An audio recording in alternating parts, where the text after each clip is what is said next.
Okay बच्चा लोगों, आज हम 11th इंग्लिश मीडियम वाले बच्चों के लिए फिजिक्स में जो चैप्टर नंबर 7 है उसका लेक्चर 17 लेके आए हैं दोस्तों। बहुत ही अच्छा लेवल वाला लेक्चर जाने वाला है, लेकिन उसके पहले आपको लेक्चर नंबर 10 से लेके लेक्चर नंबर 16 देखना पड़ेगा, तो आपको बहुत मजा आएगा। क्योंकि ये जो लेक्चर नंबर 10 से 16 है वो ही रोटेशनल मोशन के लेक्चर हैं, और 1 से 10 आगे के जो लेक्चर हैं इस चैप्टर में, चैप्टर 7 में, वो है सिस्टम ऑफ पार्टिकल्स के लेक्चर। ठीक है, उसमें भी एक्स्ट्रा सम्स और बहुत अच्छे अच्छे लिए हुए हैं। चलिए, तो आज का लेक्चर देखना है, मतलब देखो आज के लेक्चर में मैं ज़्यादा कुछ नहीं समझाने वाला हूँ, क्योंकि बैठे का बैठा थियरी है, tau is equals to R cross F पर से ही, उसके जैसा ही मतलब। ठीक है, तो पहले जाके प्लीज़ लेक्चर 16 देख आइए और उसके बाद लेक्चर 17 में आना, प्लीज़ बोल रहा हूँ, वरना फिर देख और टाइम पास कर। ठीक दोस्तों, ये एक रोटेशन एक्सिस ले रहा हूं मैं,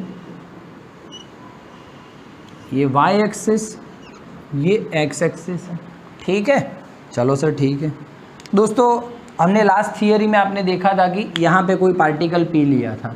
अब की बार आपकी जो एनसीईआरटी टेक्स्ट बुक है उसमें मुझे यहाँ पर पी लेने को बोला है,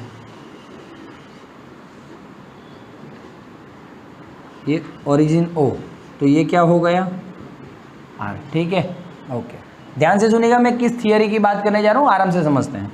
ये जो यहाँ पे m मास का पार्टिकल है, m मास का पार्टिकल है, किसी रिजिड बॉडी का पार्टिकल होगा, या तो खाली ऐसे ही पार्टिकल घूम रहा होगा।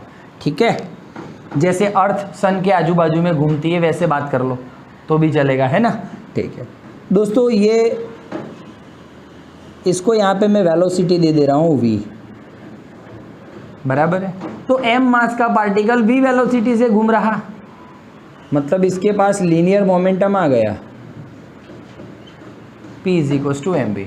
m मास हो और v वेलोसिटी हो, मतलब वार्ता पूरी sir, p is equal to M V, इसके पास ऑटोमेटिकली लीनियर मोमेंटम आ गया। ठीक है, ठीक है, अच्छी बात है, गुड, वेरी नाइस। ये m मास का पार्टिकल, इसका लाइन ऑफ एक्शन कहाँ है? हाँ वही वर्क लाइन बोले ना, लाइन ऑफ एक्शन कहाँ है? हाँ एक किस, हाँ ये आर हो गया, थोड़ा सा इस साइड ले लेता हूँ वी को। ठीक है, ये क्या हो गया? थीटा हो गया। ठीक है, अब दोस्तों क्या प्रशंसा करेंगे हम थियरी में, बोलिए, आप बोलिए।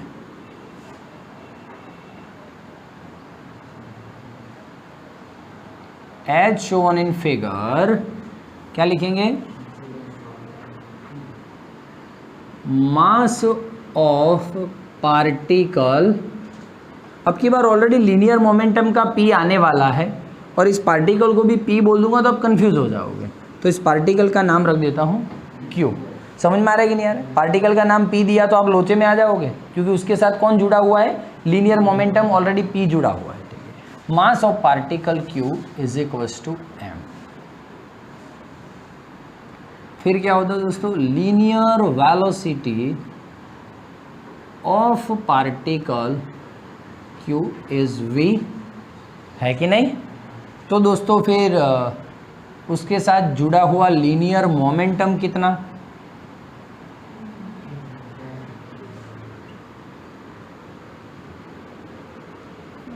p is equals to M V. ठीक है दोस्तों, मैं ये बोल सकता हूँ आपको, जिस डायरेक्शन में v होगा उसी डायरेक्शन में p होगा। सही है सर, वेलोसिटी जिस डायरेक्शन में होगा मोमेंटम भी उसी डायरेक्शन में बनेगा। ठीक है, चला, तो ये सारी बातें हमारे काम की बातें हैं दोस्तों। दूसरा, अब position vector from origin is equals to R. Position vector from origin is R. तो दोस्तों आप देख पा रहे हो आर और पी के बीच में एंगल बन रहा है theta. So angle between position vector and P is equals to theta. इतनी सारी इंफॉर्मेशन मैं आपको दे रहा हूँ एडवांस में ही, भले ही आपका JEE एडवांस क्लियर हो ना हो, मैं एडवांस में आपको इंफॉर्मेशन दे रहा हूँ। ठीक है, angle between R and P is equals to theta. Sir इसको कंपेयर करें, एंगल बिटवीन आर और एफ, आर एंड एफ, तो tau is equals to R cross F आया था, है ना, याद कर देते हम, tau is equals to R cross F आया था, ठीक है। अब देखना ध्यान से, ये फोर्स था और ये उसका परपेंडिकुलर डिस्टेंस था, फोर्स था और ये परपेंडिकुलर डिस्टेंस था, तो इसी को क्या बोलते थे, टॉर्क। टॉर्क नहीं तो और क्या नाम दे सकते हैं हम, moment of force, moment of force बोल सकते हैं, ठीक है दोस्तों।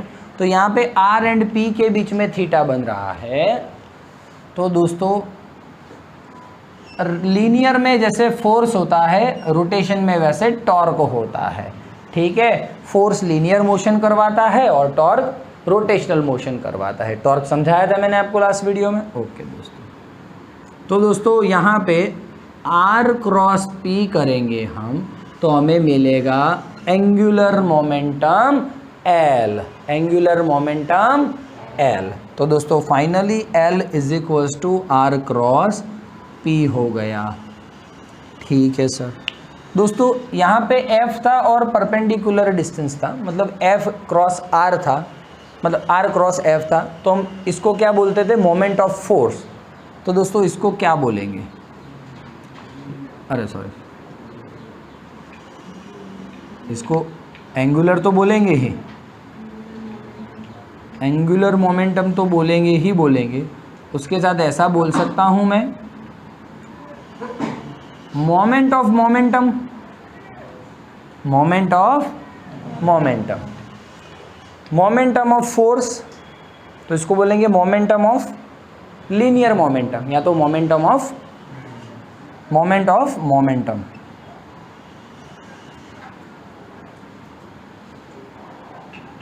बोल क्लियर हो रही है बातें, ठीक है। लास्ट टाइम का वीडियो आज घर पे जाके देख लेना, नहीं देखा हो बच्चों फिर ही इसमें आना, वरना लोचा हो जाएगा, ठीक है। चल आ जा। अब दोस्तों इसको आप आराम से बड़े प्यार से ऐसा लिख सकते हो, are P sine theta, clear है। कभी कभी तो पी को एम वी भी लिख सकते हो, तो R M V sine theta. बड़ी अच्छी बात है सर, क्लियर बातें हो रही है, बोल हाँ या ना, है ना, ओके ठीक है। L is equals to R M V sine theta, ज़रूर पड़ेगी, रख लेना। आ जा दोस्त, अब इसका आपको डेफिनेशन लिखने का बोले तो आप डेफिनेशन नहीं लिख पाओगे। Vector product of position vector and linear momentum is called angular momentum, सही बात है, ओके। बोलिए दोस्तों,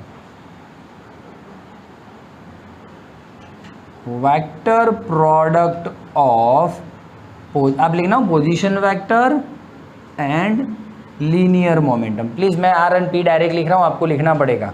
vector product of position vector and linear momentum is called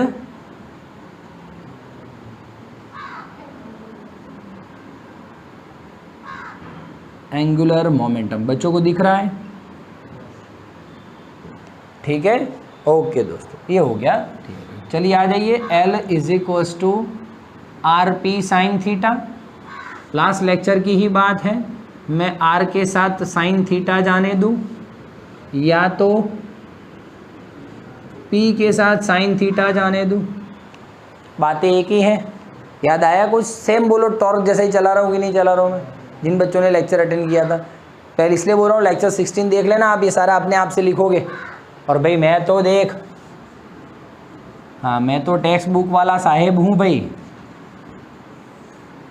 जितना बन पड़ेगा उतना सिखाने का ट्राई करूँगा। Please don't compare this lecture with JEE and NEET please, हाँ। लेकिन ये है कि आप ये लेक्चर्स भरने के बाद आप जब जी नीट के लेक्चर्स अटेंड करने जाते हो तो आपको कहीं ना कहीं मैं आशा रखता हूँ कि आपको हेल्प होता होगा, कि बिल्कुल नया लगता है, हेल्प होता है या नहीं होता है, ठीक है। चलिए आ जाइए। अब दोस्तों आर साइन थीटा को लास्ट लेक्चर में हमने देखा था आर परपेंडिकुलर, और इसको देखा था आर पी परपेंडिकुलर, हाँ या ना बोल दे। कैसे आता है तो हम एक बार ट्राई मार लेते हैं।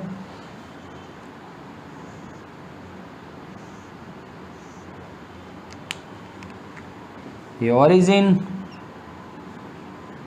इससे ये आर, ये क्यू पार्टिकल,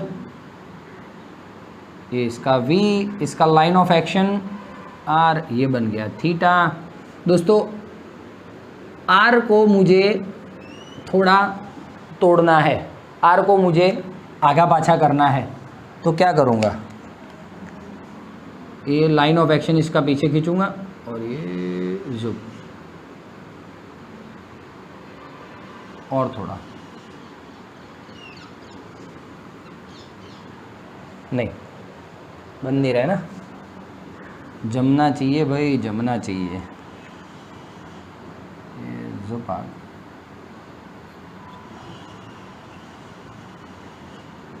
डन है। ये जो लाइन ऑफ एक्शन है v का या p का हो, उससे परपेंडिकुलर डिस्टेंस, हाँ या ना बोल दे। हाँ, क्या था वो perpendicular distance, p, line of action p का ओरिजिन से परपेंडिकुलर डिस्टेंस। अब क्या लिखोगे आप, साइन, ये थीटा है तो ये theta, sine theta is equals to opposite upon hypo, तो r परपेंडिकुलर का क्या वैल्यू आ गया, तो दोस्तों r साइन थीटा को r परपेंडिकुलर लिख सकते हो। मान लो आपको r को नहीं तोड़ना है,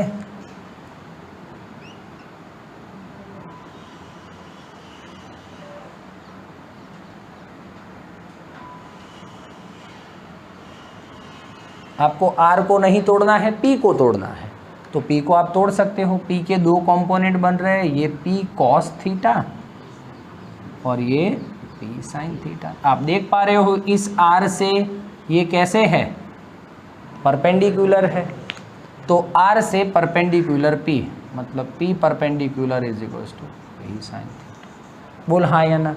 ये सारे तामझाम हमने लास्ट वीडियो में कर चुके हैं, तो कोई चिंता वाली बात नहीं है दोस्तों, क्लियर है। आप इसको कभी कभी एम वी आर परपेंडिकुलर लिख सकोगे, हाँ सर। इसको कभी कभी मेरे दिल में ख्याल आता है, पी को क्या लिख पाओगे, एम वी परपेंडिकुलर लिख पाओगे। बोल हाँ या ना। बातें क्लियर होनी चाहिए दोस्त, स्टूडेंट और टीचर के बीच में सब क्लियरिटी होनी चाहिए, तो आपको मज़ो आता है लेक्चर में। दिख रहा है बच्चों को क्लियरली, पक्की बात। एक बार स्क्रीनशॉट ले ले चल।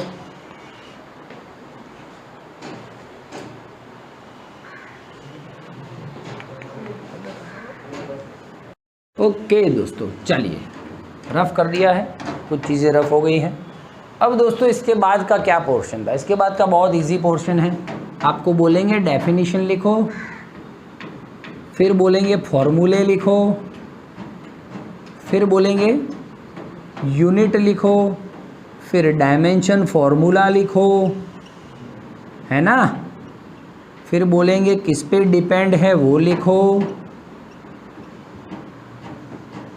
कैसा क्वांटिटी है ये वो लिखो, इसका डायरेक्शन लिखो। कितनी सारी चीज़ें हमको लिखने को बोल रहे हैं दोस्तों, इसमें तो पूरा तामझाम आ जाएगा। ये तामझाम स्टार्ट करने से पहले थोड़ा यहाँ पे देख लो, इसमें मुझे आर परपेंडिकुलर का वेयर एंड पी परपेंडिकुलर का मतलब लिखना है।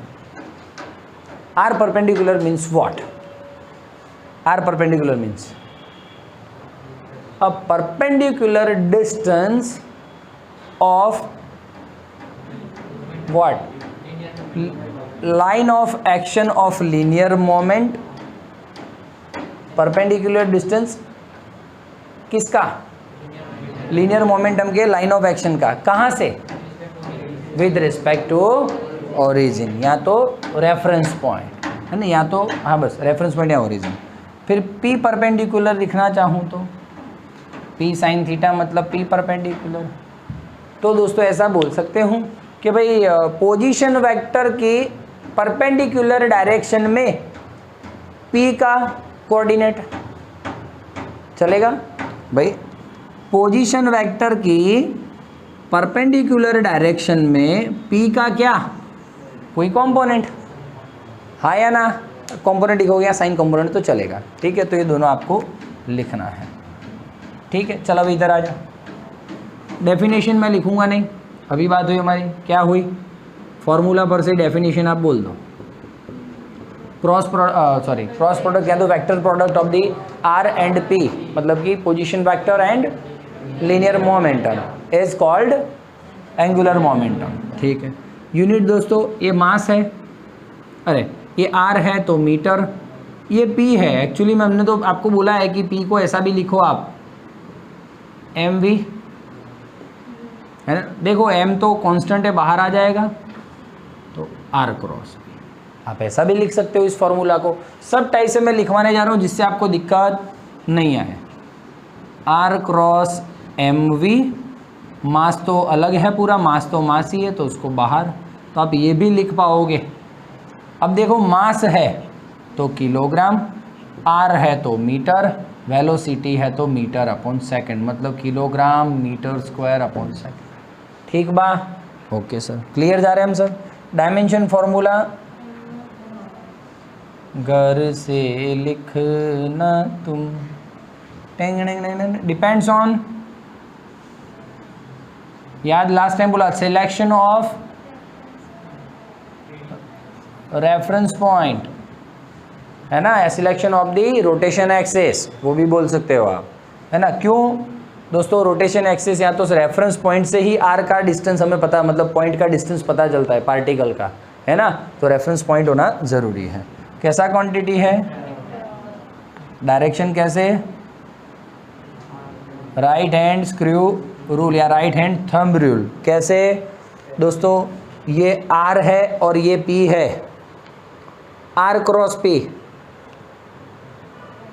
हाँ मान लो ये ऐसे घूम रहा है, ऐसे इस प्लेन में घूम रहा है, तो उसका रोटेशन एक्सिस कहाँ पे होगा, इस प्लेन में, इस प्लेन में घूम रहा है, ये रहा आर एंड पी, तो रोटेशन एक्सिस के पैरेलल में होगा। ठीक है, पैरेलल टू,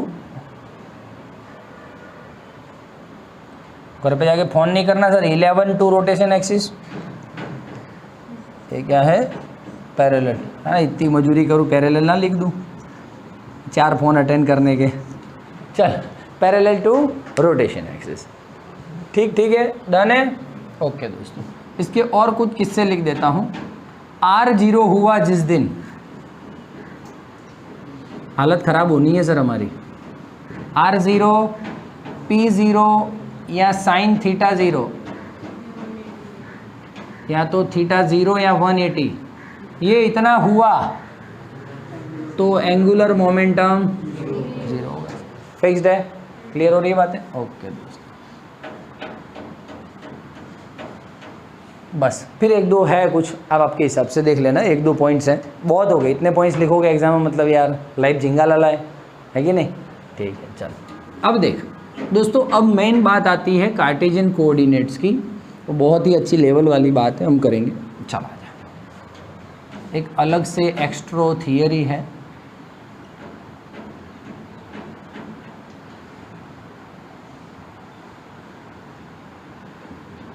ओके।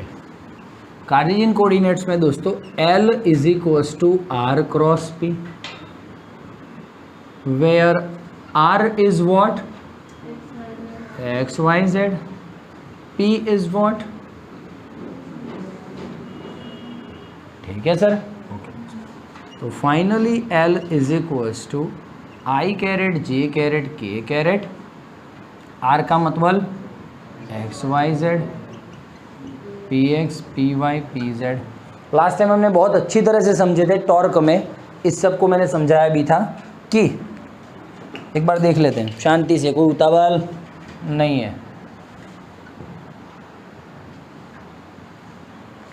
यदि हमको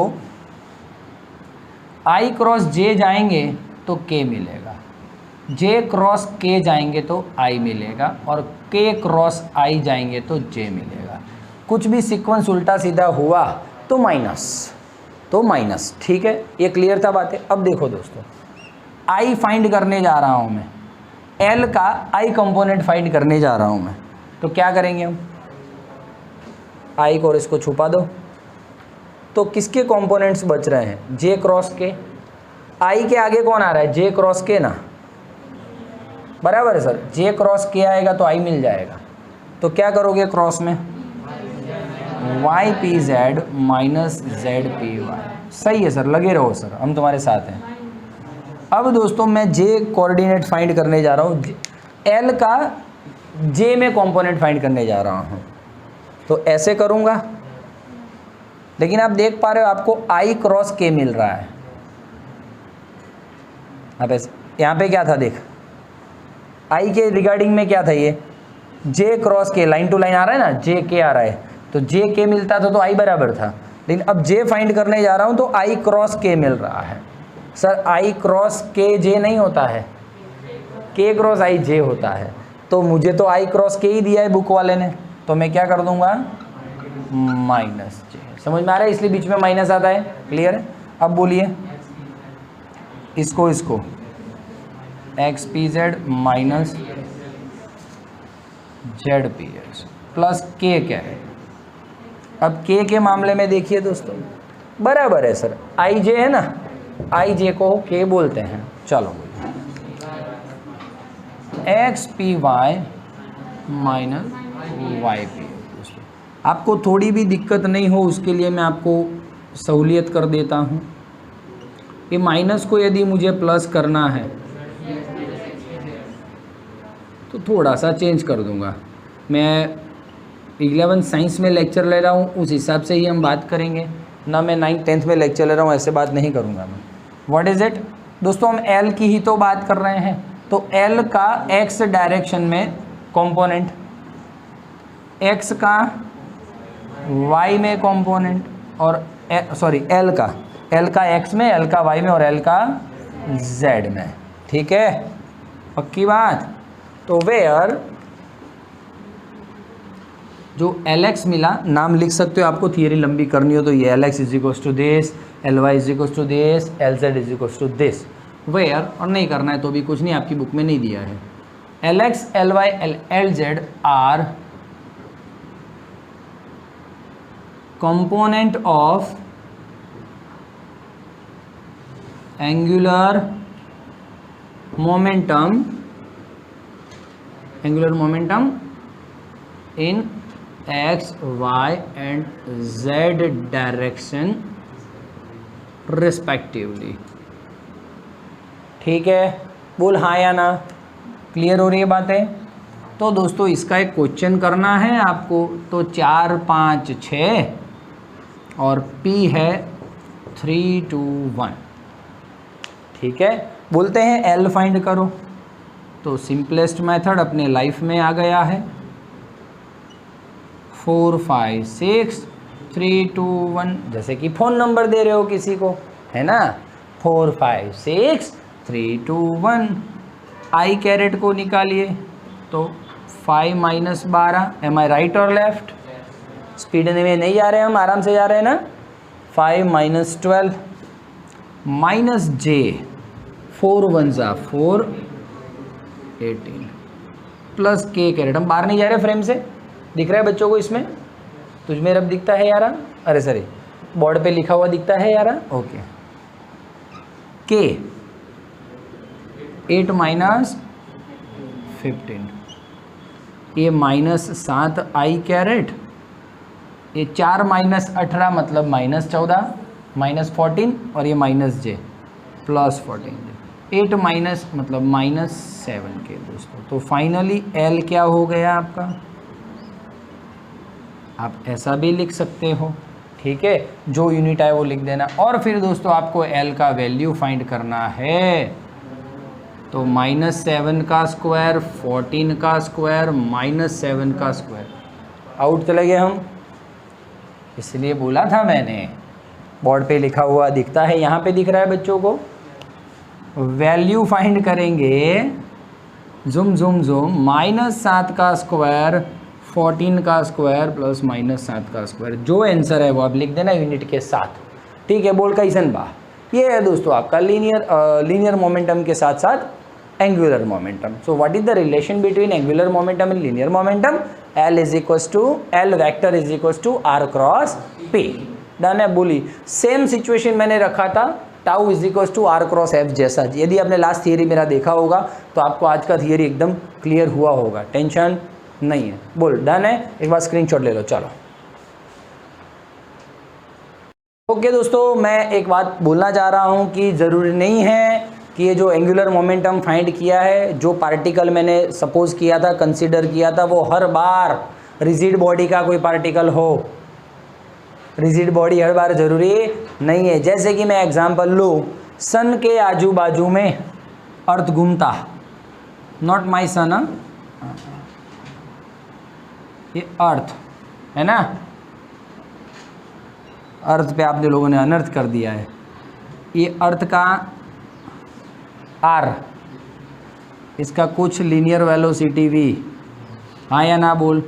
ये आर का लाइन ऑफ एक्शन हुआ एंगल थीटा, मतलब ये वी का जो डायरेक्शन है वही पी का डायरेक्शन है।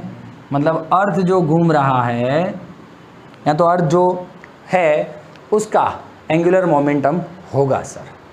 अर्थ के पास कुछ ना कुछ एंगुलर मोमेंटम होगा। अर्थ को हम एक पार्टिकल के तौर पे ले सकते हैं, आप चैप्टर नंबर 8 में देखेंगे, हाँ या ना बोल। सन और अर्थ है, उनके बीच 6r डिस्टेंस है, ऐसे कुछ सम आपने देखे, तो उसमें भी हमने सन को क्या लिया है, एक पार्टिकल लिया है, और अर्थ को भी एक पार्टिकल लिया है। ठीक है ना, डन है सर। अब देखो दोस्तों, अब मेन बात है कि मैंने आपको कहा रिजिड बॉडी का भी एंगुलर मोमेंटम होता है और किसी एक पार्टिकल का भी होता है। तो डिस्कशन करेंगे, हम डिस्कशन करेंगे। एक अच्छा सा थियरी ले लेता हूँ। For a particle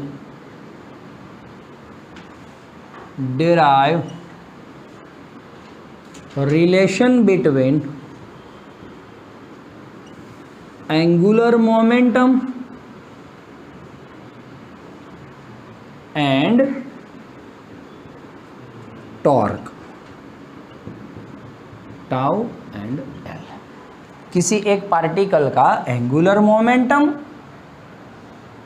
L and torque tau, इन दोनों के बीच में रिलेशन डिराइव कीजिए दोस्तों। बहुत ही मस्त बातें होने वाली हैं, आज टेंशन नहीं लेना दोस्तों। हम जानते हैं, पहले तो L का डेफिनेशन में दे देता हूँ आपको मैं। L का डेफिनेशन बोलिए, वही सर, R और F का वेक्टर क्रॉस प्रोडक्ट या तो वेक्टर प्रोडक्ट। ठीक है, फॉर्मूले क्या लिख लेंगे हम, L is equals to R cross P। Theory को थोड़ा अच्छा और बड़ा करना हो तो where L is what, angular momentum of particle, what is R, position vector of particle, and what is P, linear momentum of particle. ठीक, लिख देना आपके हिसाब से। ओके दोस्तों, ठीक है। अब मैं एक बात बोलना चाह रहा हूँ, मुझे इसका डिफ्रेंशिएशन करना है, काम है मुझे इसको डिफ्रेंशिएट करना है। तो दोस्तों डिफ्रेंशिएट में दोनों मल्टीप्लाई में है, तो मल्टीप्लाई में क्या होता है, मैं आपको एक रूल बताता हूँ, ध्यान से सुनिएगा। मान लो A क्रॉस B हो, ठीक है, और मुझे डिफ्रेंशिएट करना है दोनों का, तो हमेशा याद रखना, पहला ओसे का ओसा, दूसरे का डिफ्रेंशिएशन, प्लस दूसरा ओसे का ओसा, पहले का डिफ्रेंशिएशन। हाँ या ना बोल दे तो मल्टीप्लिकेशन ना हो दोस्तों, प्रोडक्ट वाले लॉ में क्या होता है, पहला ओसे का ओसा, दूसरे का डिफ्रेंशिएशन, प्लस दूसरा ओसे का ओसा, पहले का डिफ्रेंशिएशन। तो यही सिस्टम हम इसमें यूज करेंगे, हमारा काम हो जाएगा डिफ्रेंशिएट एबो विथ रिस्पेक्ट टू टाइम। ठीक है, ये तो यहाँ पे लिख दिया आपने। ठीक है दोस्तों, चलिए आ जाइए, डिफ्रेंशिएट करते हैं हम। L को डिफ्रेंशिएट करें with respect to time, dl by dt। बोल हाँ या ना। R ओसे का ओसा, P का डिफ्रेंशिएशन, प्लस P ओसे का ओसा, R का डिफ्रेंशिएशन। हाँ, ये चेंज नहीं कर देना दोस्तों, आपको याद है cumulative law of the vector product क्या था, क्रॉस प्रोडक्ट चेंज हो गया, आपने यहाँ पे पहले P लिख दिया, फिर dr बाई dt लिख दिया, तो लफड़ा, डायरेक्शन चेंज हो जाएगा, लफड़ा हो जाएगा। अब दोस्तों जो ये फॉर्मूला आया, ये नहीं समझ में आया दोस्तों, आप देख उस हिसाब से रहे हो जैसे कि सर क्या बोल रहे हो सर, पक्का? ओके, इसका ज़िंदगी में काम होता है। एंगुलर मोमेंटम बहुत अच्छा काम करता है दोस्तों। हमारे पास बिल्कुल अभी समझिए थियरी फिनिश करना है, टेक्स्ट बुक है, JEE नीट के लेक्चर में आपको समझाएंगे। टॉर्क तो मैंने आपको समझाया था डेली लाइफ में कहाँ पे यूज़ है। वैसे एंगुलर मोमेंटम में मैं रह गया समझाना कि सही में डेली लाइफ में इसका क्या यूज़ है क्या नहीं है, टाइम मिलेगा तो वो भी समझा दूंगा। अब से जो नेक्स्ट थियरी होगा ना, सब में मैं क्लियरली समझाऊंगा कि डेली लाइफ में भी क्या यूज़ होता है। और ऑल दो आपको समझो आगे जाके प्रैक्टिकल वर्क ही करना है, ठीक है ना। तो आपको पता होना चाहिए कि इसका कहाँ यूज़ होने वाला है, क्योंकि एवरीथिंग इज़ रोटेशन। समझ लीजिए पूरा पृथ्वी भी, अर्थ भी रोटेशन पे ही है, तो समझ लो हम तो सब रोटेशन वाले ही हैं। समझ रहे हो कि नहीं समझ रहे हो? तो ये चैप्टर इसलिए बहुत इंपॉर्टेंट है। समझाऊंगा इसका डेली लाइफ में क्या यूज़ होता है। स्टार्टिंग में मैं भूल गया एक्चुअली में समझाना आपको, थॉट इसका, कॉन्सेप्ट इसका, डायरेक्ट थियरी चालू कर दिया। क्यों? इस थियरी को मुझे आज कंपेयर करना था किसके साथ? Torque is equals to R cross F के साथ, इसीलिए दोस्तों। चलिए, वेयर dp/dt, सर इसको देखा है मैंने लंगूर को कहीं पे, Newton's law of motion 2, NLM 2, force acting exerted on particle. इस बबूचक को भी देखा है सर, वेलोसिटी ऑफ पार्टिकल, ठीक है। इसको ब्रैकेट में आप न्यूटन्स लॉ ऑफ मोशन 2 लिख सकते हो। चलिए ठीक है सर, अब लिखिए तो आपके हिसाब से dl/dt is equals to R cross F plus V cross P, ठीक है। Okay sir, thank you. अब आपको पता लगेगा दोस्तों, where V cross P is equals to VP sine theta. हम जानते हैं सर V और P का डायरेक्शन एक ही है। हाँ सर, कब के तो बोल रहे हो आप सर, है ना। So V is parallel to P, so दोनों के बीच का theta 0, so this becomes 0, so finally V cross P becomes 0, तो दिस बिकम 0, ठीक है। So finally we can write this dl/dt is equals to only R cross F। R cross F को sir जो पुरानी पहचान है सर, मेरे दादा के टाइम से पहचान है सर हमारी, नया नया पहचान नहीं है सर। R क्रॉस F को हम टाउ भी बोलते हैं, ताऊ बोलते हैं कि नहीं बोलते हैं, इसलिए हमारे दादा के टाइम की पहचान है sir. dl/dt is equals to torque. तो आ गया ना एंगुलर मोमेंटम और टॉर्क के बीच का रिलेशन। लेकिन दोस्तों आप देख पा रहे हो, यदि इसको मुझे लीनियर में करना होता तो L की जगह कौन ले लेता? P। टॉर्क की जगह कौन लेता? तो ये तो रहा। तो जो role dp/dt is equals to F play करता है लीनियर में, वैसा ही रोटेशन में कौन प्ले करता है? dl/dt is equals to tau. नहीं समझ रहा है तू तो दोस्तों लिख सकते हैं, this is Newton law of motion 2 in rotational motion. क्या लिखोगे? इसका तारीफ करोगे। Change in angular momentum with respect to time, या तो rate of change of angular momentum is equals to the torque acting on that particle. जो आपको लिखना हो, चेंज इन, दिख रहा है बच्चों को, angular momentum with respect to time, what is it? It equal to the torque acting on particle. This is NLM2 in rotational motion. How's that? Clear है सारी बातें? बोलो, कोई तफलीक हो तो बोलो, मुझे नहीं है ना।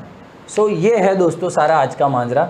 नेक्स्ट टाइम हम आएंगे तब पूरे रिजिड बॉडी का या तो पूरे सिस्टम का, ये तो एक पार्टिकल की बात की मैंने, एक पार्टिकल का स्मॉल एल आता है, तो पूरे सिस्टम का लूँगा तो कैपिटल एल आएगा। वो हम नेक्स्ट लेक्चर में देखेंगे। मैं आशा करता हूँ कि आपको वीडियो पसंद आएगा दोस्तों, और NCERT टेक्स्ट बुक वाले बच्चे इसको लिख ले, टाँप ले मस्त मज़े से। नेक्स्ट लेक्चर में मिलते हैं दोस्तों। वीडियो कमेंट बॉक्स में ज़रूर से लिखिएगा कि वीडियो कैसा लगा। Thank you very much, bye bye. Screenshot ले लीजिए।